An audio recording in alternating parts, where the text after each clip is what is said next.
Hello, everyone. Good afternoon or good morning for those of you joining us in other parts of the world. Very happy to welcome you to this Weave Lab Day. It's a capacity building lab day on archives and the dancing body. We're very excited to welcome you. We have a lovely group of artists and researchers and archivists who are joining us today. Some from CEDAR, some from abroad. So we're very happy. We hope that you have been enjoying the Weave Lab Day series. But if this is the first session that you're joining, the Lab Day is a methodology that we're using, that we've been developing within various projects. But it's about bringing people together from different perspectives, different experiences, and sharing and maybe looking at a problem or a tension or a couple of questions within a sector or an area. So for today, we're looking at archives and the dancing body and really exploring archival practices and how the dancing body, what the dancing body and that embodied knowledge and ways of knowing can help us maybe understand, unpick, how it can help us push things forward. So we're very excited to start the day. But with that, before we start, we do try to be as inclusive as possible. For those of you that would like an audio description, my name is Rosa Cisneros. I am a female sitting in a cream-colored chair wearing a navy blue top. I'm olive skin tone. My long black hair is pulled up. Today, I'm allowing my fringe to fall down onto my face. I have dangly earrings, olive skin tone, and I'm sitting in front of a burgundy wall. If you have any questions or comments, please do contact myself or Kozer, who is the hero behind the scenes, who's always helping us with our lab days. So do feel free to reach out to us if you have any questions or need any support. We are a family-friendly, animal-friendly environment, so please do feel free to leave your camera on or off as you wish. We are recording and we are saving the chat, so the final recording will go online. So just be mindful of that. And as always, this is a very safe and brave space, so please do feel free to share your thoughts in a respectful manner, challenge each other, but we just ask you to do that in a way that is supportive and kind to each other. So thank you. And without further ado, I'd like to invite our guests to introduce themselves and to come into the space. We have Rachel and Monica and Lily and Jenna and Sarah. So hello and welcome. Maybe a quick round of introductions, 1 minute. Rachel, would you like to go first? Yes, sure. Hi, everyone. It's lovely to be part of today's conversation. So I'm Rachel Davis. I'm a PhD student at the Centre for Dance Research, CEDAR in Coventry. And I am working with Chisenhall Dance Space and looking at their early history and working with their archive. And yes, I am a white woman. I have dark hair and my fringe is also over my face as well today. And I'm sitting in a room with white walls and there's a bookshelf behind me. Thank you very much. Thank you, Rachel. Monica, would you like to go next? Yes, so I would say good morning, good afternoon. I thank you, Rosa. My name is Monica Dantas. I'm from Brazil, from Porto Alegre, the south of South America. And I am associate professor at Federal University of Rio Grande do Sul. And I'm also a dancer. So I'm white woman, something like that. And I have black hair and I'm wearing red glasses and there is also a bookshelf and I speak English but sometimes I it's not so, but I'm really happy to be here, and I'm going to try to do my best sharing the work with Eva Schul's archive. Thank you, Rosa, for the invitation, and I'm really happy to be here with Sarah and everyone, and see there are people with whom I've been collaborating since 8 years, I think. Thank you, Monica. Lovely. And thank you for joining us. It's very early there, so thank you for joining us here in the UK. Lily or Jenna, would either of you like to go? 'Cause it's your duo today. You're coming together as a duo. So yeah, hello everyone. Yeah, we really wanted to try and be together in the same space in order to do our kind of presentation today, but unfortunately that wasn't possible. So we're joining together over the ether. But I'm Lily Hayward-Smith. I'm a research assistant at the Centre for Dance Research in Coventry. I'm a white woman with kind of a medium length brown hair, and I have glasses. I'm sitting in front of a blurred background because there's sort of kids' bunk beds and various things over there.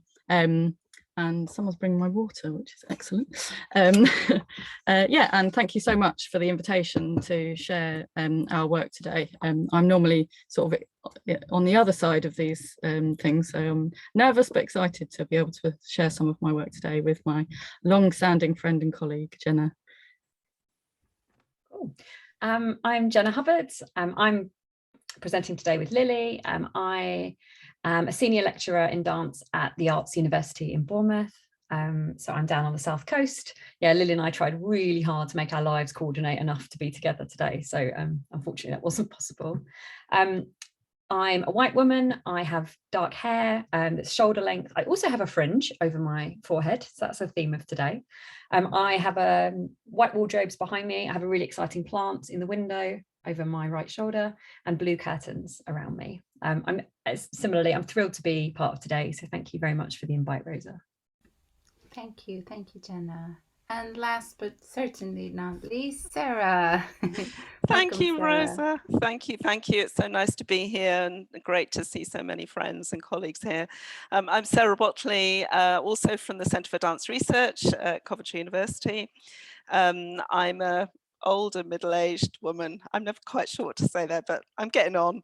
I've got light brown hair. I'm wearing a grey jumper, but my background's rather bland. It's just a white background, and I'm wearing glasses and a microphone and headphones.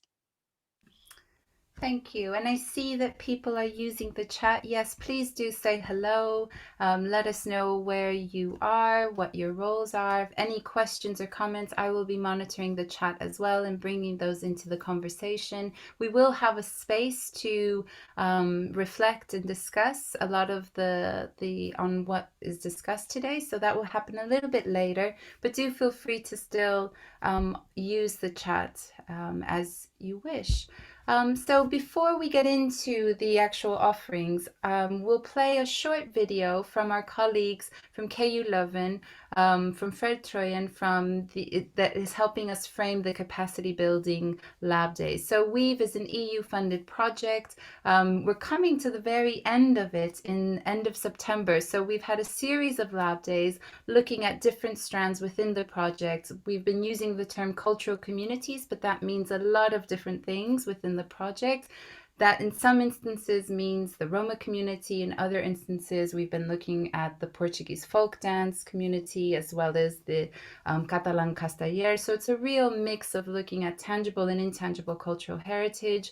And today, obviously, we're looking at dance and the body and archives, but it'd be, I think, great for you to understand the broader picture that Weave is working and trying to build and navigate. So without further ado, Kozer, could we have Fred's video, please? Hello, welcome to this Weave LabDay. I am Fred Troyen from Leuven University, and together with the partners in Weave, Weave stands for Widen European Access to Cultural Communities through Europeana. We are preparing for you a series of capacity building workshops as a second round in LabDays that we do to foster understanding and innovation in the way minority content is represented in heritage collections, and in particular how this shows in Europeana. As you know, Europeana is the European portal to contents of heritage institutions. And when you aggregate this content and bring them together from different sources, it strikes how the contents have been described from particular points of view. And this poses a special problem for minorities in Europe. Minorities such as, for example, the Romani people, notice that they have been documented in these official collections essentially as foreigners, as people with another culture that is not the mainstream culture of the institutions that hold these collections and are now in the process of bringing those online. And so the idea of our LabDays is, in the first place, to get an understanding of what the real diversity of perspectives in cultural practices really is. And secondly, to derive from that insights in how we could teach institution professionals to better the way they add descriptions to their contents and they select and curate these contents. Often these contents have been selected from an external point of view and not from an interest in the symbolic value and the cultural meaning of what the cultural practice is that is documented. And so what we want to offer is insights that we can use to train professionals in the sector. This could be catalographers, archivists, curators, audience developers, to make sure that they see where in the digitization and the description process they can intervene to come to better contents, and also how in organizing user engagement activities they can take these perspectives into account. And this involves both more technical issues such as metadata management, as indeed curational policies, selection criteria, ways of user empowerment and engagement. So thank you for your presence today, and I hope you enjoy this session. So Fred was giving us a very generic overview of some of the larger questions we've been asking ourselves within the project as a consortium, but also putting forward towards Europeana and other institutions that we're engaging with. But at the same time, we've also been working alongside artists and researchers and thinking about what are some of the questions and approaches that the different communities are using. And so as you registered for the day, you might have seen that, you know, we are asking ourselves questions around technology and access. How do we give visibility to works and archives outside of Europe and North America? And what are some of the questions around language that might emerge in doing that? And how do we recognize the social and the personal within the archive? And so, you know, and what can dance and how can that how can dance and the lived experience help us look at curatorial practices and archival materials, what's traceable, what's not.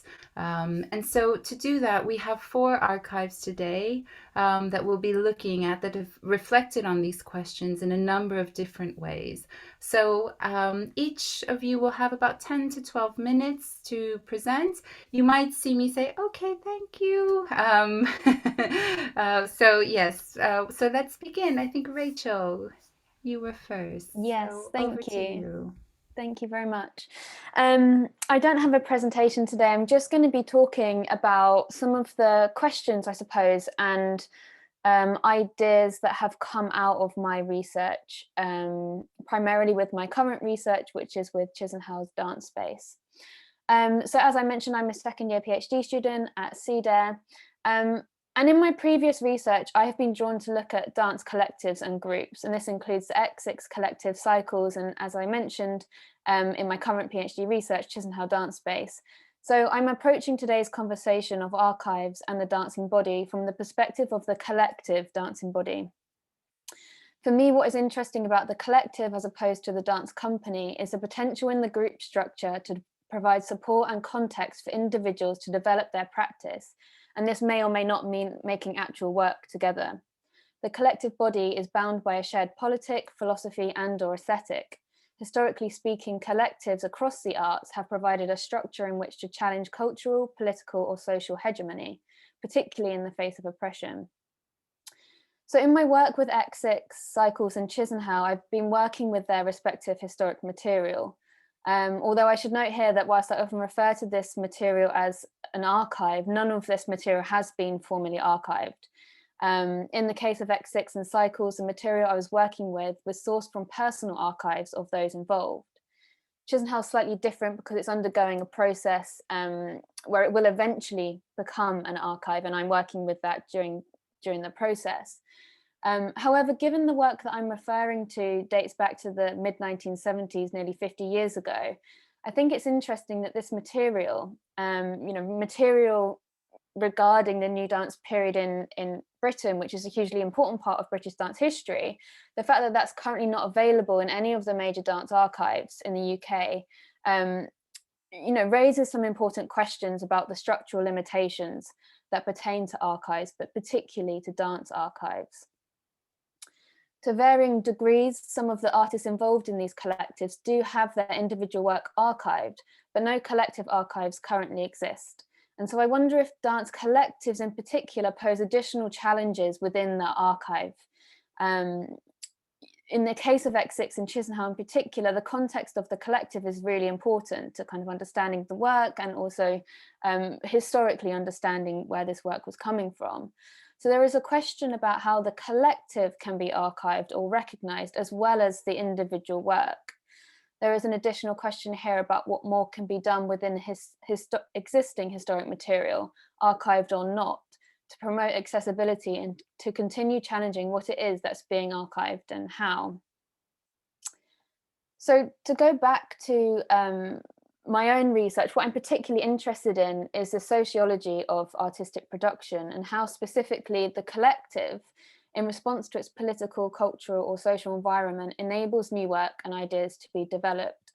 Within this, I'm interested in how the archive might be used to access this sort of knowledge, i.e. what the lived experience of being in that particular environment at that particular time and responding to it through things like the collective, what that was like.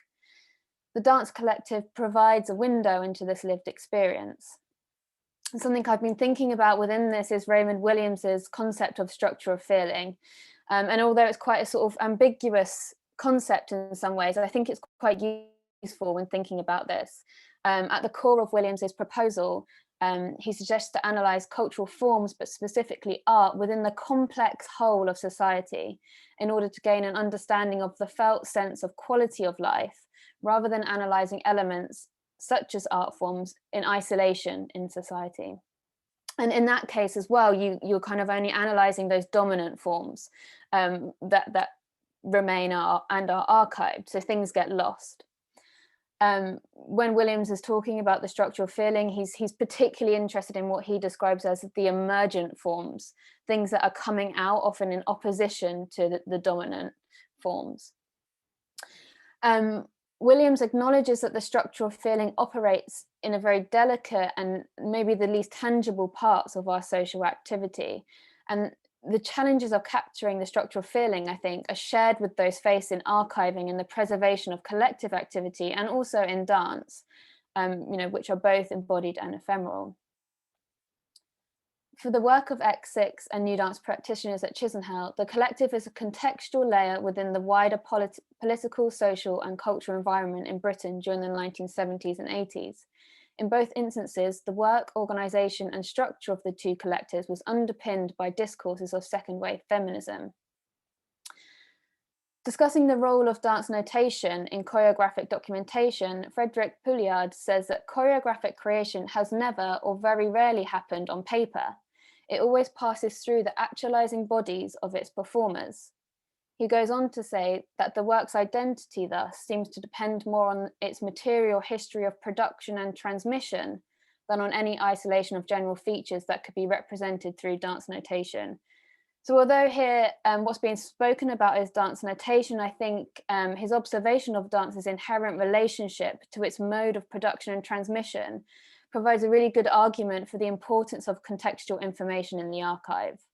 And this relates not just to my examples of the collective structure, but also as an important insight to the broader contextual information that's available, particularly within dance archives.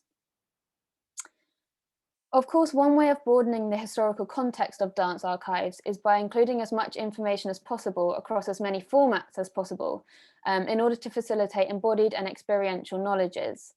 Oral histories plays an important and relatively obvious role here. In my research with Chisenhall Dance Space, I found oral histories to be a valuable resource in understanding the inner workings of the collective. Oral histories not only contribute to the contextual information, but also help to enhance the legibility of existing archival documents that otherwise I probably wouldn't be able to access that sort of information. So as well as promoting information in as many formats as possible, there is also a consideration for thinking about what information is included. And this kind of goes back to thinking about non-dominant narratives and things that might be excluded from the archives. Much of the ephemeral work of the collective, friendships, lived experiences, personal testimony, conversations, are often not archived. But in order for us to understand the work in its entirety, there is a need to situate this personal within the scholarly interpretation of the archival material. Someone that I think is quite interesting in talking about this as in terms of informal knowledges is Irik Rogoff, and she discusses gossip as testimony and its potential within feminist practices of producing counter-historical narratives in which feminist epistemology does not pursue a broadening of existing categories to include female subjects, but rather revises those very categories, questioning the historical narratives which produce them and daring to imagine new alternative narratives. So following from Rogoff, oral history as a method that coincides with archival study brings unauthorized forms of knowledge and narrative into critical consciousness and acknowledges their legitimacy. In doing so, it challenges the categories that we've been traditionally subjected to working within. And I think for dance, this is a really useful way of thinking about archives and what is documented. But it's also particularly relevant to the work of X6 and Chisenhall as collectives underpinned by feminism, but also dance more broadly.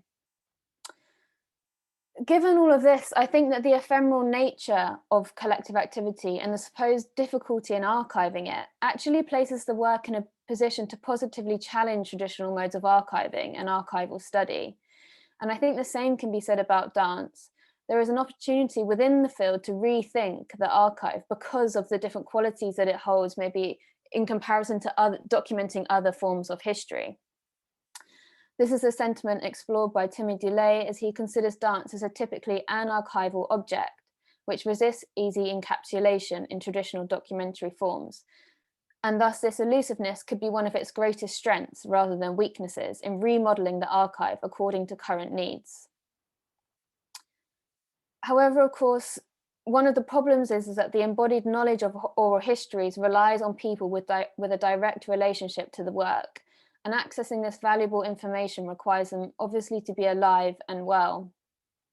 I've been in a really lucky position with my research so far that I've been able to make contact with all those involved with the X6 and lots of those involved with Chisenhall's early history. But nonetheless, I'm confronted with the urgency of doing this work. So I think in light of the importance of this embodied knowledge and the current limitations that we recognize in the archive, it is a reminder that this work is urgent and we should act sooner rather than later to try and challenge and change how things are accessed or are accessible. As well as thinking about the information in the descriptions of records and engaging with oral histories as a research method, another way to broaden contextual information within the archive might be to make more active connections to other archives that extend beyond the field of dance, and in doing so promote interdisciplinarity. These interdisciplinary connections need not be limited to archives. They could extend to making connections between other public resources, such as public art collections and exhibitions. Broadening the contextual information available provides a way to situate dance work, not just within the collective context, as in the examples of X6 and Chisenhall, but also within its broader political, social, and cultural context. It helps to provide insight to the lived experience of the individual and collectives making the work, and provides an opportunity to analyse the work within this collective whole of society that Williams talks about. What I've been talking about in some way, thank you, Rosa. I will maybe just skip this a little bit and just summarize, but I think some of these things that I've been talking about links to what's been termed participatory archiving. And this includes engaging archivists and historians with community members to share the work of archiving. And I think this can be a really productive way to move forward. Within this approach, the archivists become almost like facilitators, collaborating with community members to both form archives, but also to work on existing collections in order to contribute to descriptions through online tagging and commentary by users. So this allows knowledge that may not otherwise be accessible or may not have the time or resources to actually add to what we know about this information. And then finally, my last observation, just to sum up very quickly, extending from the proposal to work with archives in an interdisciplinary way is a proposal to consider different ways of working with archival material. And so for me, this is specifically within a curatorial context. In my work curating exhibitions, workshops, research groups, and performances, I found that archival study, oral histories, and curation interlink in a really productive way that allows for embodied knowledge located in the individual and the collective body to be accessed and shared.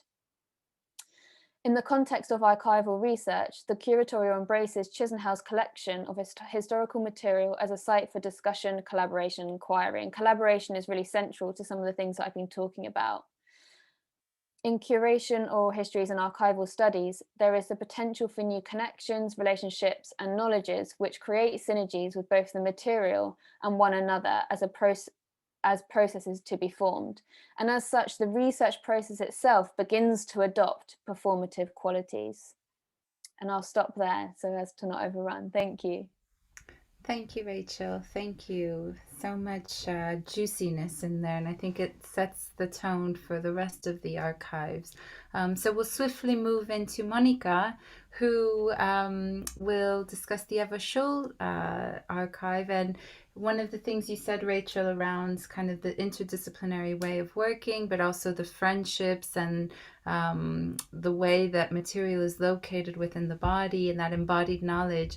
I think, Monica, your presentation will really unpack that a bit more. So over to you, Monica. Okay, I'm going to share my screen. That okay? Can you see?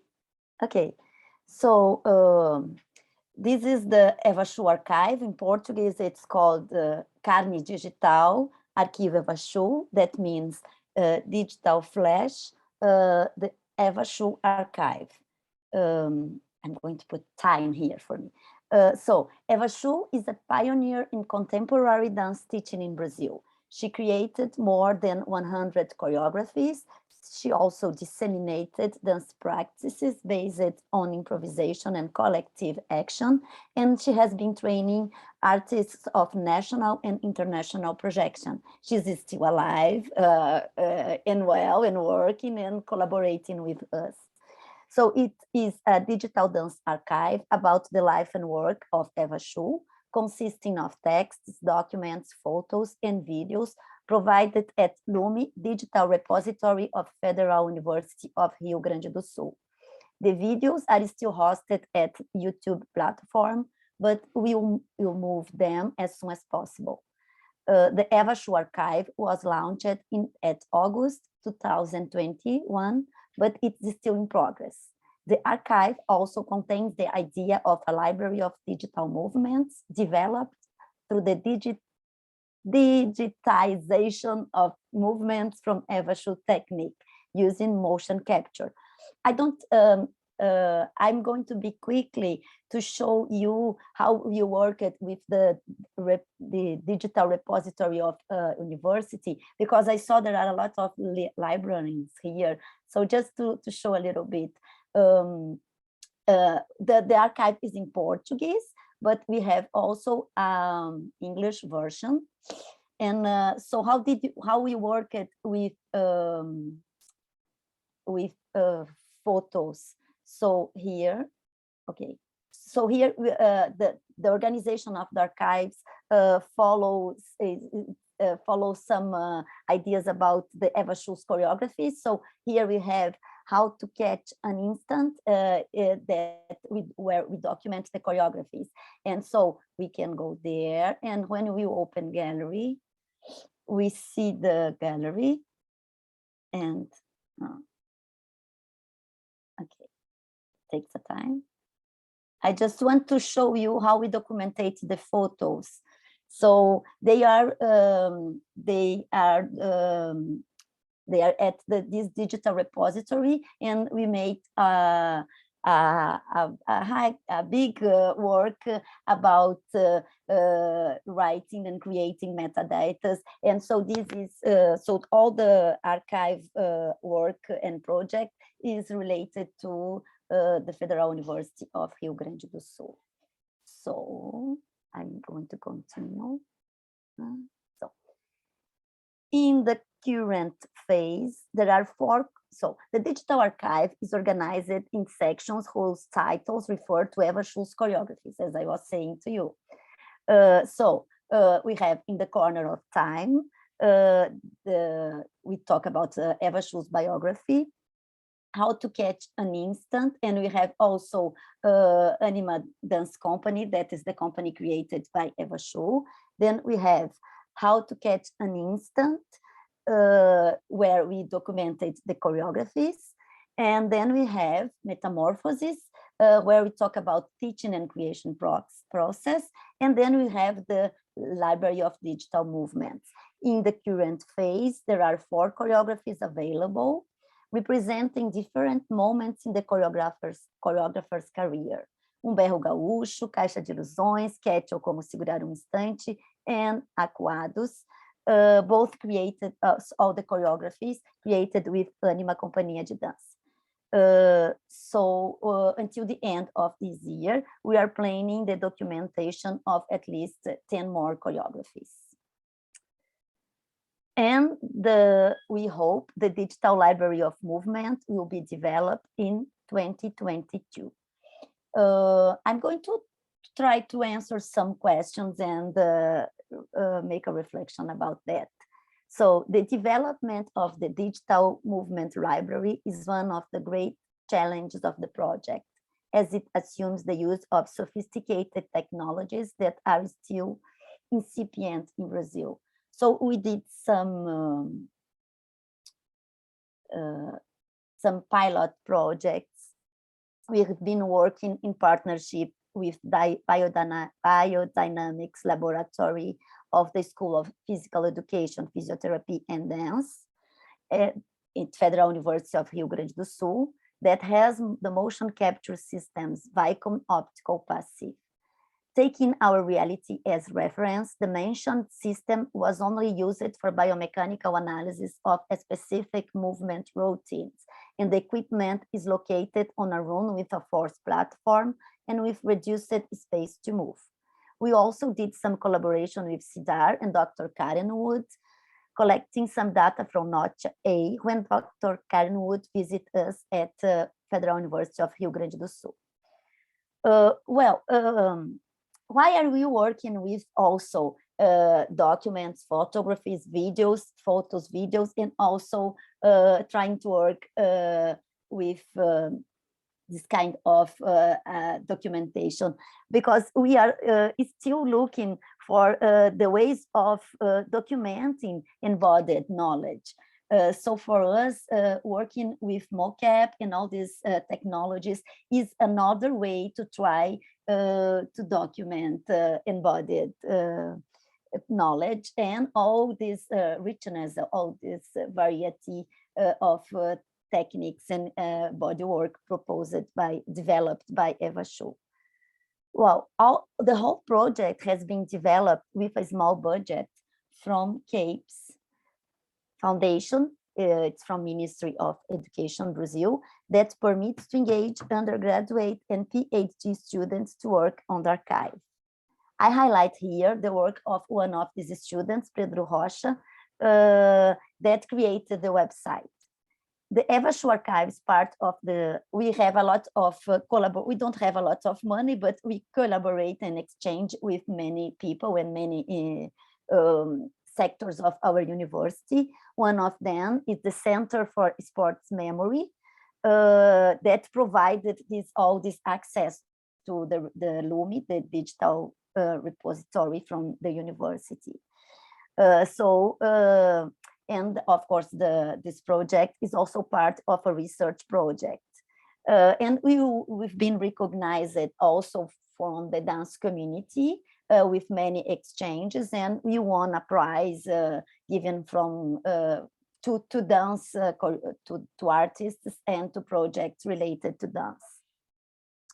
So I'm going to talk a little bit about all this question that I've been working with about being out of the center, being in the global south, and all this relation regarding language and power and all the things that it's something that I always think about when we are doing this work and we are taking our project to establish some dialogues with the world.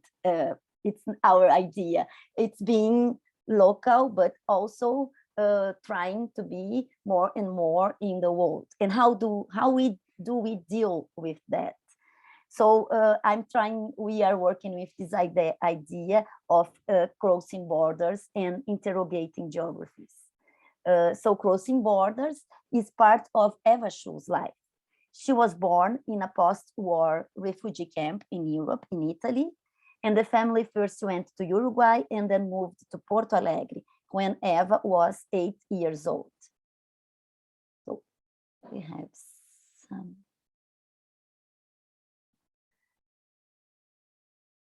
In the 70s, Eva lived between Brazil, Argentina, and Montevideo and New York. Her life and her work reveal her commitment with a dance practice that embodies affective, aesthetic, and ethical perspectives committed with freedom, cultural activism, and political resistance. That is one of the reasons that made me choose to be with Eva Schuh since the 90s, first as dancer and then as a researcher that continues to dance. My journey, both as an artist and a researcher, has been anchored in the purpose of understanding the different contexts and paradoxes within the Brazil society and its capabilities and impossibilities to contribute to dance and to transform certain realities. So I've been building strategies to understand some dance practices developed in Brazil regarding local concepts, contexts, experiences, and traditions.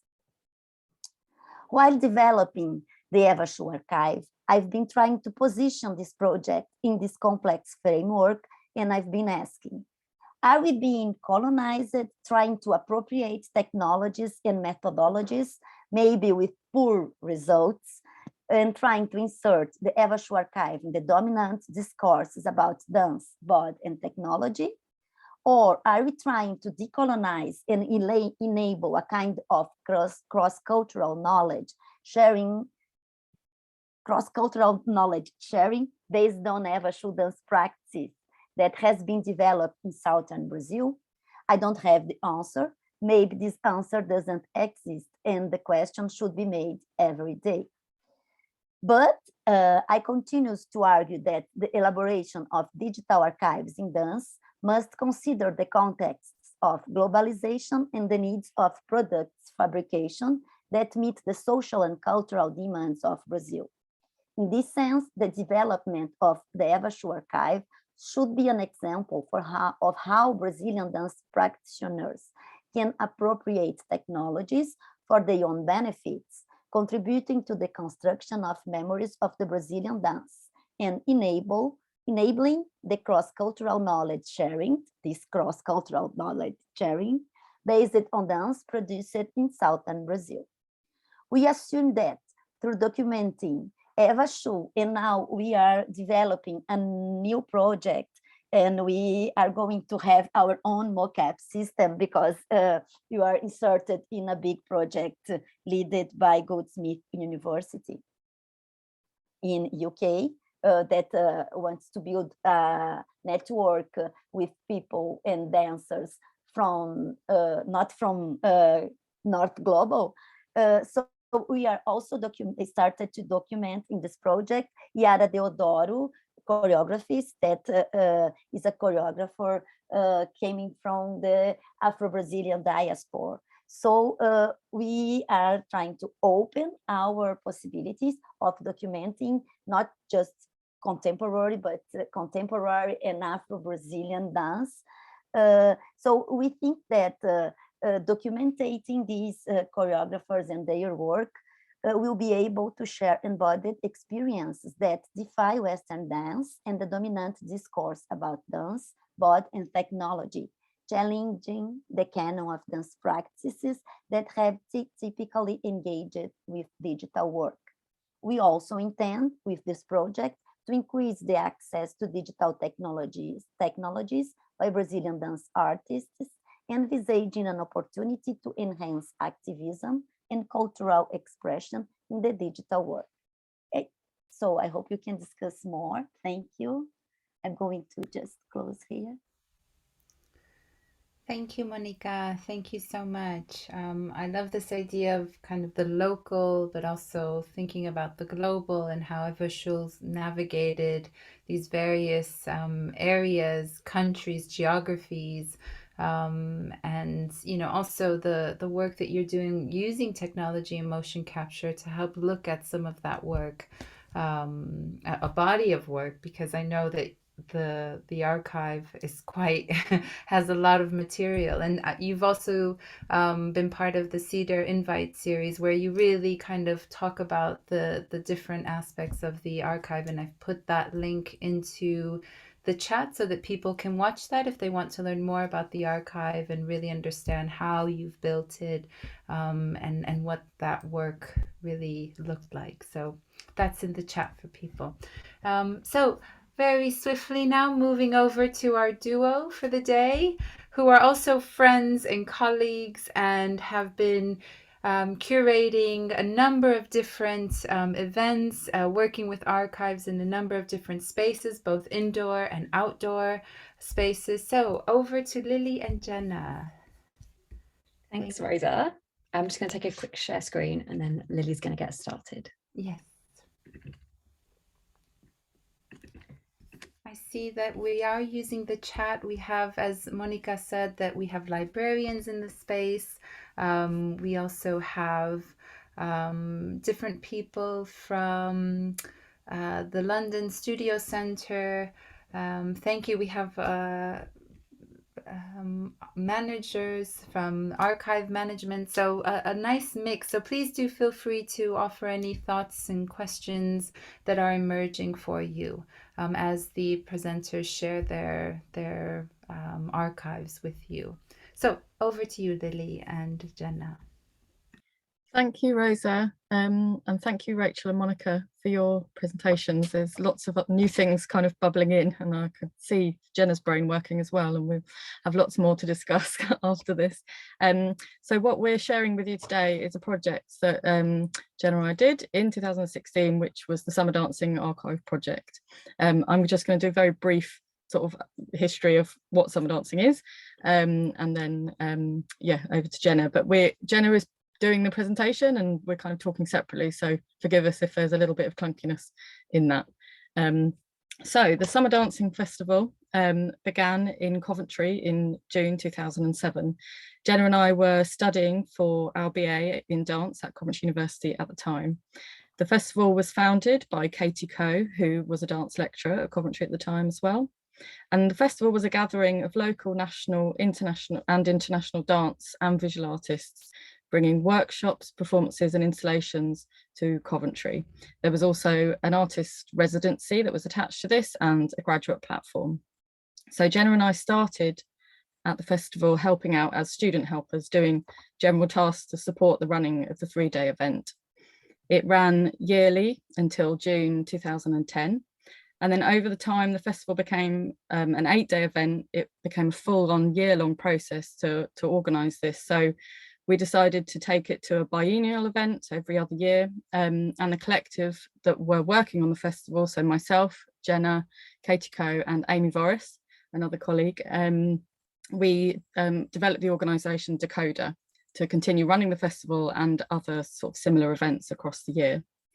So our roles in the festival, Jenna and I's roles in the festival and in Decoder, developed over this time from being student helpers to include production, curation, making and performing our own work, as well as performing in other artists' work at the time, and as well as then also being directors of the Decoder organisation.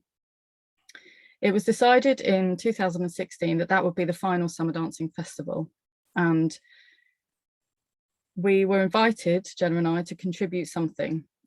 We had been present for all of the work to date, so we were in a very unique position to reflect upon the festival. Part of our role as at the festival included making, collecting, storing physical resources from each year, and we had these resources to share.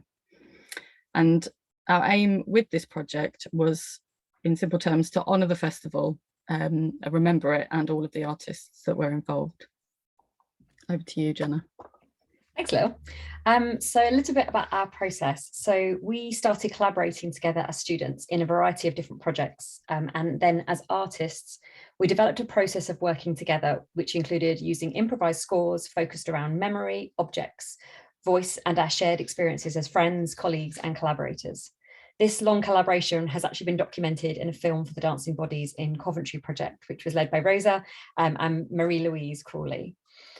We have worked with the same process on several different projects where we move, talk, and remember in each rehearsal session, and only what is remembered from the previous session will be built upon. In this way, we're really not precious about presenting all of the facts or all of a memory, but allow ourselves to present the prominent memories through that process.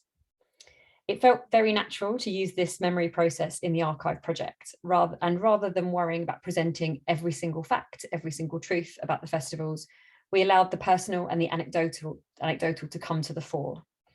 We had an unusual perspective on the festival, as Lily mentioned, as we'd experienced it from an internal position, from organisational roles and behind the scenes, as well as participating in the workshops and performing in work as part of the festival. So we felt really uniquely placed to do this work.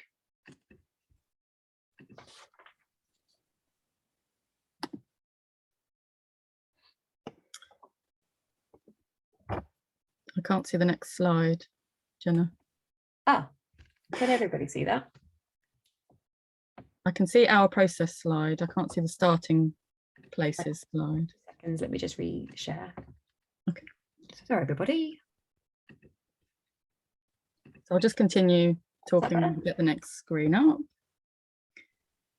So before the festival, we had a kind of week-long residency where we met to discuss and reflect upon the festival and collect our memories.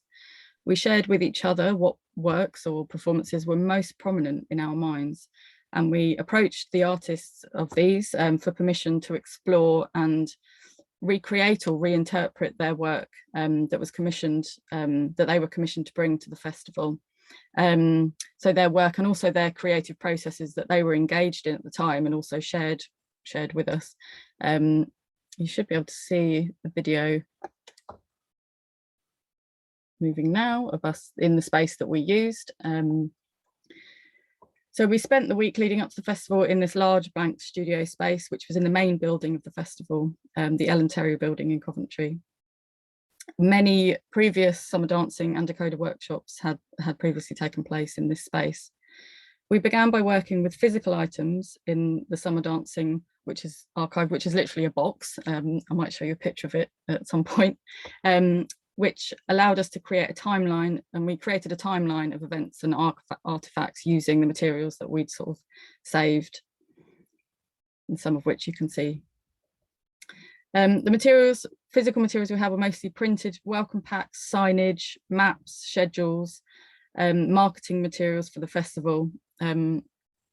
And we also uncovered old camera tapes with footage of performances and workshops. These were not published anywhere else. And so we were very excited about being able to allow people the opportunity to watch the footage from these previous festivals. We also were interested, as we've touched upon already, about exploring our own lived memory of the archive built from our previous experiences of working together at the festival. Some of these memories were very prominent in our minds when we began, but some memories were revived through the process, triggered by the objects we found, the footage, conversations we had, and the improvisation process that we worked with together, looking at working with memory and voice. And our process of working, as you can see here, was also documented as we went along. After excavating these materials and the memories, we created an installation in this room made up of actual archive materials and also found materials and objects, some from around the building and some we had ourselves. These objects kind of for us represented the history of events that took place at the festival. So some of them weren't necessarily exactly part of what happened, but they were our own objects that kind of reminded us of these things that had taken place. Yeah, Jenna? Thanks, Lil. So one of the works that we decided to reinterpret was Hilary Neal's coat piece. So in 2012, Hilary Neal, who's a visual artist and a movement artist, she presented a piece of work called Coat. And part of her process of working, you can see the image of her on the left-hand side of your screen.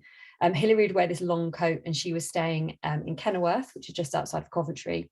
And she walked from Kenilworth all the way into Coventry, and whatever the coat picked up on the journey was part of the performance. This was a particular piece that I felt really inspired by. For me, so on the right-hand side is the film of me running from Kenilworth, so from the house that she was staying in to Coventry. This felt exciting, relevant for us, because it was about blending our practices with the artist's practices. So we spent some time, Lynn and I, debating whether we were reconstructing works, remembering them, or reinterpreting them. And we felt that the blend of original work was met by our own process, and therefore reinterpretation felt like a kind of better term. At the time, I was running a lot, and it felt relevant to run the journey that Hilary took from Kenilworth to Coventry. An artist called Gianpaolo, who had walked with Hilary on this original journey, was still present in Kenilworth. So actually he ran with me to share the route, but also his memories of the festival. So we ran and we discussed what he remembered of that. There was actually a bit of a debate about where Hilary ended her route. And so we reinterpreted it to end at the Lady Herbert's Garden, which had been a location that Lily and I had made a performance in as students. And I had a really distinct memory of part of that performance of running around the space. And so it felt like if Gianpaolo and I couldn't remember the end of the journey, it felt like a relevant thing to add into the process. As I said, our role was to reinterpret rather than recreate, and we allowed the memories of the artist process to merge with our own.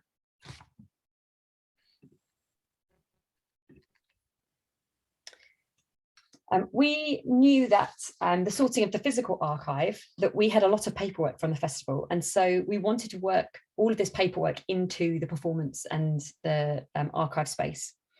We remembered that Jessica Lerner's conception vessel piece in 2009, which had been presented at the Herbert Art Gallery, included a building of a performance space with wood, chicken wire and paper. And so we got to work creating our own version. So the images on the right-hand side of your screen are from Jessica Lerner's piece. On the left is the video of Lily and I building an entranceway into our archive with all the paperwork. Because we wanted to bring to the fore the multi-layered experiences of the different roles that we had played in the festival and exposing the processes that went on behind the scenes, which are often unknown or unseen. Therefore, the organisational emails are as much part of the festival archive as the footage of the performances, and we wanted to make sure that our archive balanced all of those roles. This was very much an archive project that was bringing the festival back to life through our experiences and memories of the festival in a way that would not be possible by anybody else. But in doing so, we allowed others to access the festival's past and discover it and remember it for themselves. Over to you, Lily. Thanks. Okay, so the aims of the archive project for us was firstly to honour and remember the festival and to mark the final moment of it happening, which obviously would hold a lot of kind of emotion for us and all of the other people involved. So we felt it really important to kind of honour that. We wanted to bring past festivals into the present for those that had also shared the history along with us, but for those also that were brand new to the festival and would have not had access to this archive material of the festival otherwise. We wanted to create an immersive experience that allowed them to not only see what had happened, but to get a sense of what it would have been like to be there at the time and to allow them into our memory and lived experience, which could not be explained or shown through just watching old footage or looking at photographs, but we were allowing them to step back in time. And the work that you're able to see here, oh, it's very quickly gone. So that was us kind of reusing a process that, or reinterpreting the process that we experienced with an artist called Rose McCausland, who did one of the Making Space artist residencies for the festival. And she worked with using point of view cameras. So the dancers would hold video cameras and move together and create footage from that. So here we're doing a similar thing using GoPros, but then the other layer of the process we're using is our improvisation developed ourselves. So we were very aware that, thank you. Yeah, we were very aware that what we were presenting in the end was very personal to us, and that the Summer Dancing Archive didn't really physically exist anywhere yet when we started. There was literally a box of saved resources and documentation gathered after each festival, which I very recently spent quite a while looking for in the Ellen Terry building, and I was very pleased to find. And the building itself, Ellen Terry, was also part of this kind of informal, unorganised archive. It was home to many spaces, props and furniture, etc., that were used for the festival over the years.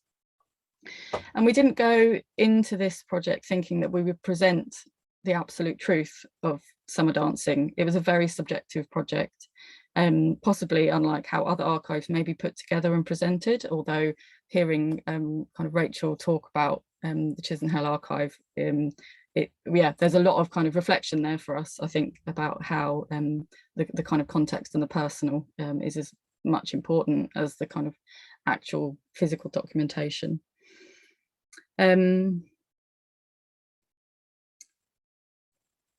So I've gone off my script, so I'm just finding. So the project, so the project that we did and the final installation and performance that we created and people came and visited as part of that week, are now part of what continues to be this unorganised archive of summer dancing, captured in film, GoPro footage, photographs, new pieces of paper, and our new lived experiences and memories.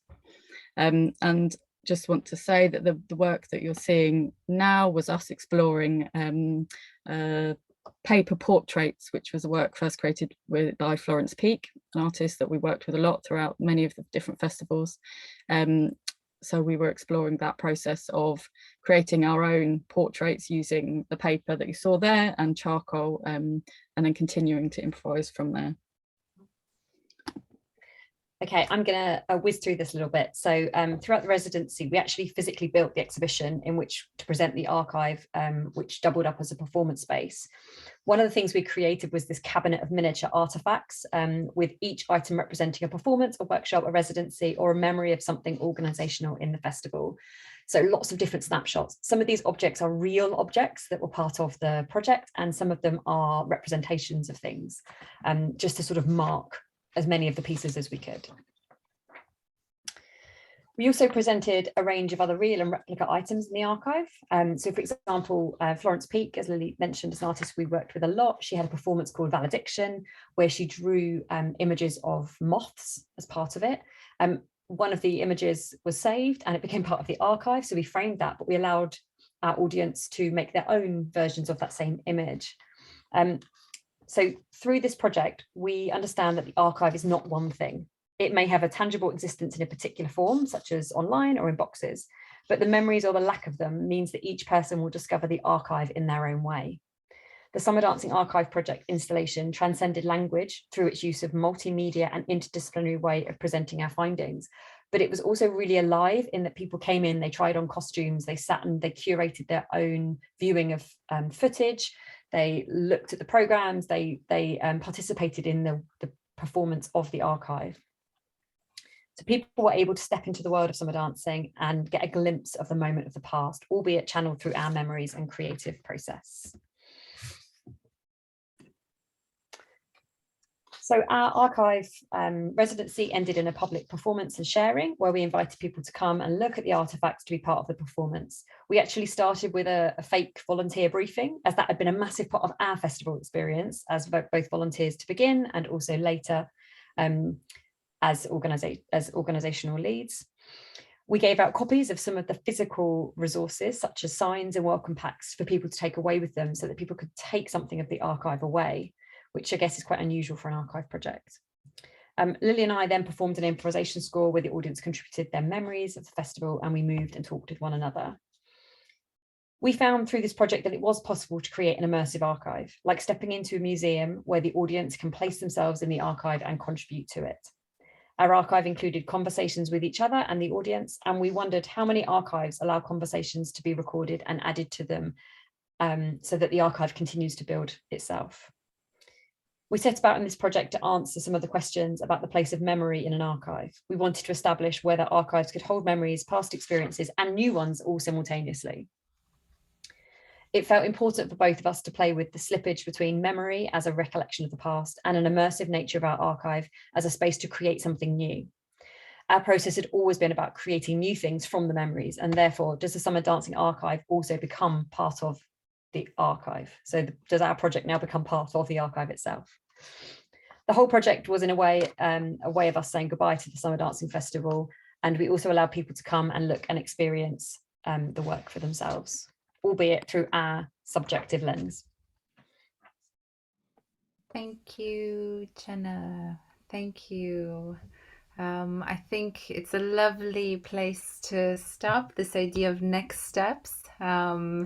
Maybe we can come back and ask you, both of you, what you think the next steps could be, should be, might be. But I love this idea of immersive archives, and that it's a constant kind of evolving, iterative process.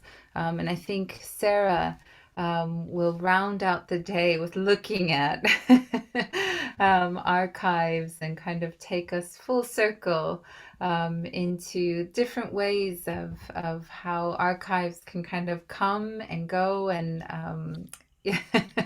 maybe come back. So Sarah, over to you, please. Thank you, Rosa, and goodness, what an extraordinary collection of experiences and stories you've all been telling. I'm not sure at all how well I'm going to round this off, but I'll do my best. I'm actually going to talk slightly cheekily about two archives, or at least one that never was and one that was but isn't anymore, if that makes sense. Because I think both of them in very different ways raise questions about what we value and what value means in the context of archives, and how we place value on historical materials, what is absent, what is made visible or becomes invisible. And I think, through hearing the rest of you speak, some beautiful ways in which this slippery idea of embodied knowledge is brought to the fore in very many different ways, but at the same time makes me really concerned about dance being this endangered practice, frankly.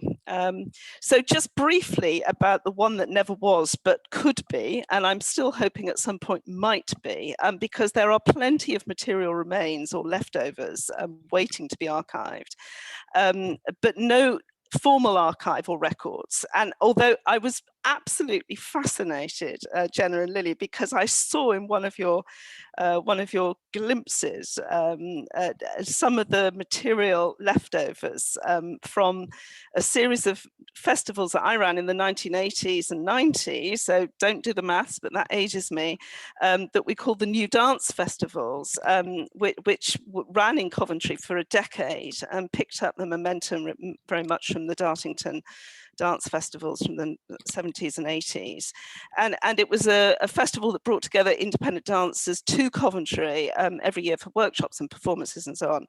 And many of the leading independent dancers at the time came to participate and share their work and lead workshops. Sadly, some of them are no longer with us because it was a long time ago. But many of those names also feature heavily at Chisenhale. So Rachel, you will have come across those names as well. And I'm talking about people like Jill Clark, sadly no longer with us, but others who still are, Scott Clark, Rosemary Lee, Sue McLennan, and so on and so on. So many of those really important independent artists. And there we were in Coventry, and I think it's so interesting hearing about the later festivals, the summer dance festivals, and how that momentum carried on through in later decades, and hopefully further on into the future as well. In Coventry, this city in the Midlands. But nonetheless, these new dance festivals, they were at a time where there was no internet. So we relied very much on press releases, flyers, posters, all sorts of, paper-based materials, and a whole collection of rather scratchy VHS film records of the performances and workshops and so on, which thanks to Rosa and the Dancing Bodies in Coventry project and Weave as well, some of those have been digitized, so we're hoping we might be able to do something with those. And there are some interesting kind of snatches of memories of that time, and again, because it's not a time when there was any internet, so we didn't have that way of using social media or anything like that to get the message out. But there was a wonderful mention of one of the festivals by the great Peter Brinson, who I hope many of you will remember, who was such a huge advocate for the importance of dance within an educational context. And he came to one of the festivals. They were always held about this time at Easter. And he wrote about the festival at that year because our theatre burnt down. It was burnt down in an arson attack, so all the performances had to go on in the fields outside the studios. And there was a famous one by Julian Hamilton that was recited in the fields, and Peter Brinson wrote about that performance. So it's one of the very few sort of traces of it ever happening. And I do remember collecting up, much as Jenna and Lily were talking about the sort of, the paper-based material remains of those festivals, and saying to somebody at the time, I would really love to create an archive of this work, and being told, oh, nobody would be interested in that. It's really not going to be of interest. And I'd like to prove that person wrong.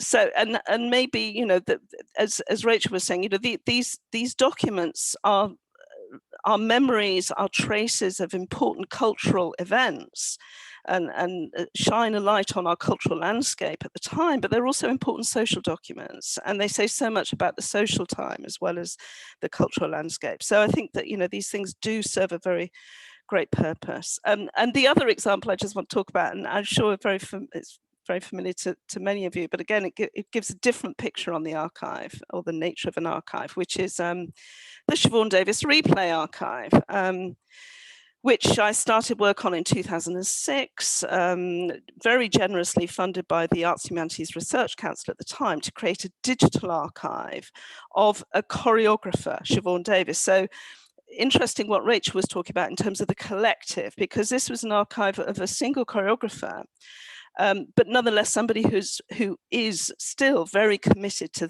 the collective as an artist. So even though the work features her work, the archive was very much focused on her work, it was attempting to do much more than that. And it's interesting to think now back to why it was funded. And I think because our research council recognized that we had very few archives as research resources at the time, particularly in cultural forms such as dance. And also, I think because Davis is recognized as an important British choreographer, of course, but also her work spans the entire history of British contemporary dance. So presumably was regarded as having longer term and more stronger historical value. And what's interesting, I was just thinking about this the other day, that 2022 marks the 50 years since her first choreography, Sphinx, which was made in 1972. It was the first work that was archived in what we called Siobhan Davis Replay. So even though it's 50 years, it's still a relatively recent history. But very sadly, the archive itself has not had an easy development, even though it's only really quite young. It did give us some wonderful opportunities to experiment because of the digital environment. And in 2006, we were still playing around with the possibilities of what the digital environment could do for us. So we were experimenting with some rather basic interactive graphic visualizations of the choreography. We were creating a digital scrapbook tool, so that we were doing much more than simply creating a repository of all her work. And as I was saying, that the important thing for Davis throughout was that this is about a collective process. So we made sure that the individual artists and everybody who featured in her work were very clearly present in the archive. Indeed, so much present that actually many of them were involved directly in selecting the content. So we made sure that we obviously working as ethically as we needed to. We included things like personal items like dancers' notebooks, their individual reflections, and a whole selection of rehearsal tapes, so what we call scratch tapes, where individual dancers were working through choreographic material and sort of showing what the creative thinking process is behind making work, and hoping through those various processes to bring to the fore something of what, of course, is not usually visible when one's looking at dance works in a performance. So it's something about the actual archiving process and the creative process of making work. We learned a huge amount, of course, through making this archive.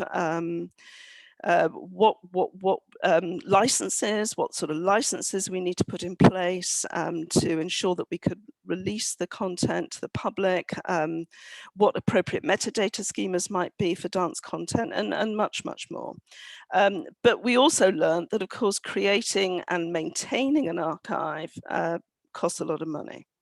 And we were funded for 30 months, but no longer.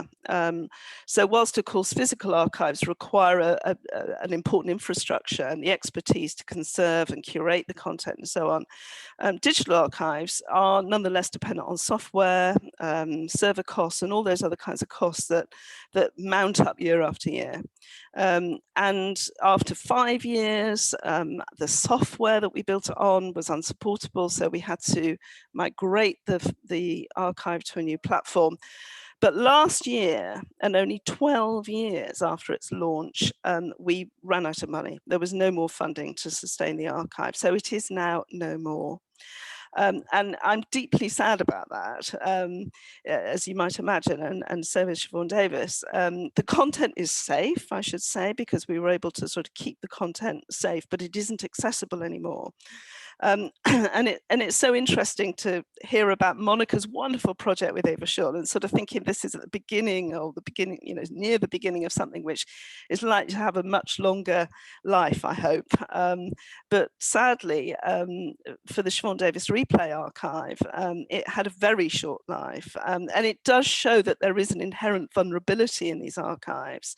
And I think, you know, the sort of work that Lily and Jenna were talking about, you know, in terms of how you then create the situations where archive material can continue to generate, and it can be participatory, and it can be reconstructed or remade or recreated, all those lovely rewords.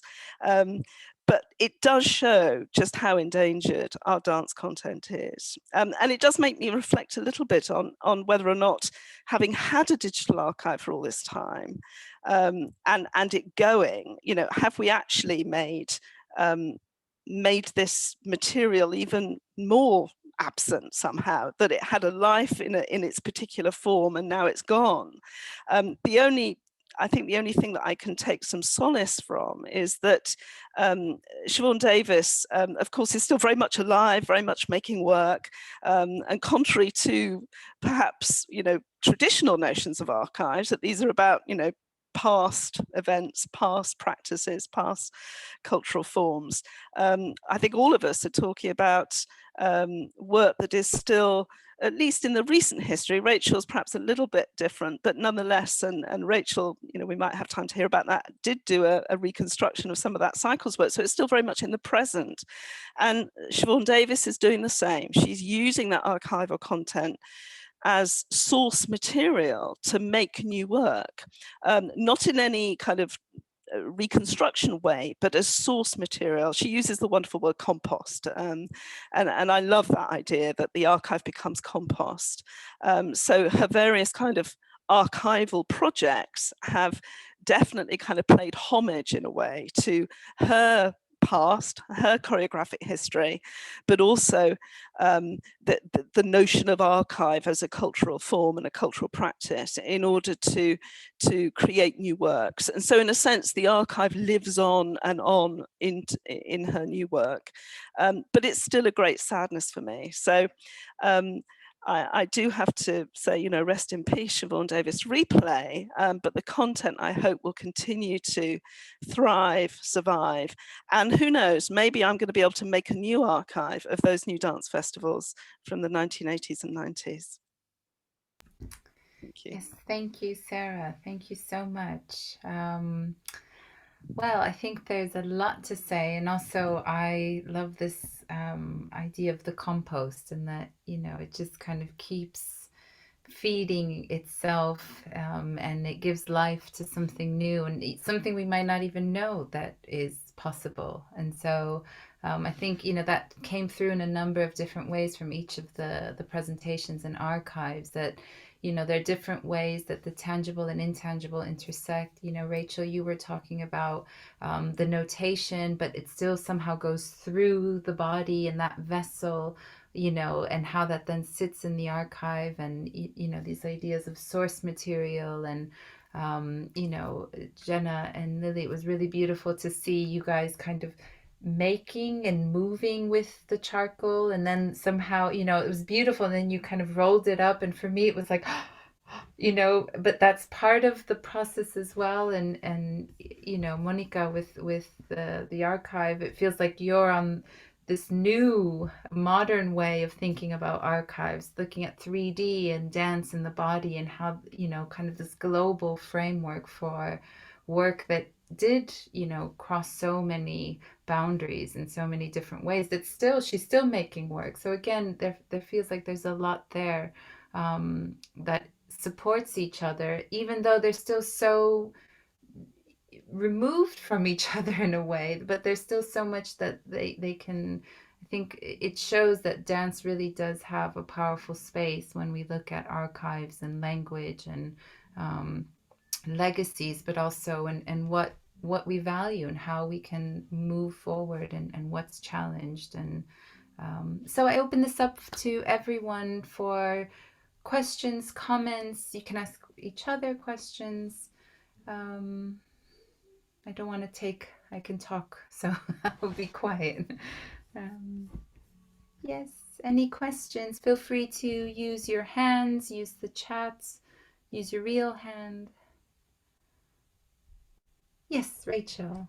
It's not really a question, but I was just thinking then when you were talking, Sarah, about how archives become visible through digital platforms and catalogues, and are they more visible? You know, we kind of assume that they are more accessible or visible, but then, you know, you talking about this experience, which is, you know, devastating after all of that work, there is this question about that relationship. And also this maybe shift in understanding traditionally from the archive as a store, as a storage of documents, to now maybe thinking about it in terms of from storage to access. Because obviously you have the material from Siobhan Davies replay and that's stored, but it's not accessible. And so I think the changing role of the archive is coming into the conversation a bit there. But it's not a question, it's just an observation really about thinking about how, how can dance archives be accessible and all the challenges within that. Can I respond to that? Because I think it's a great question. And I mean, just going back to the replay example, I mean, what we sort of questioned ourselves about that, because we didn't want to simply collect and store it, because it felt like, even though that was valuable and important, it wasn't doing what we wanted it to do, which was to actually make it accessible. And then of course you go to the digital because you make it more accessible.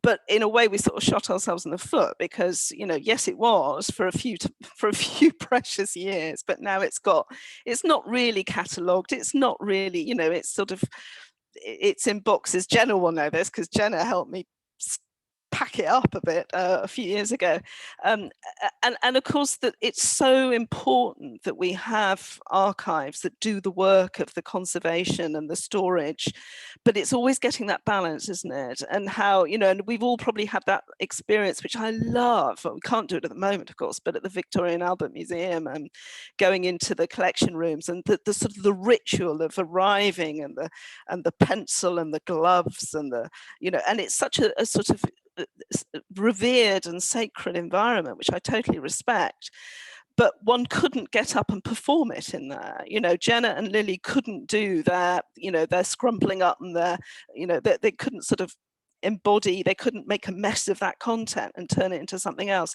So I think you're right to sort of, you know, in a way there's a sort of polarism going on there, isn't there, between the sort of the need to protect and preserve and conserve and safeguard, and for it to be alive and for it to have a life or onwards. So yes, great observation, one that I don't have any solutions to, but I think it's a really important one.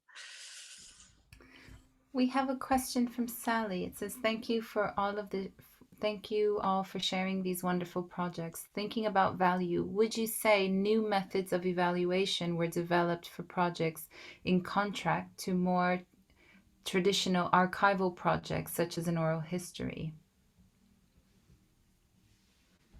Sally, I don't know if you want to add anything on. Projects in contrast to more traditional archival projects such as an oral history project.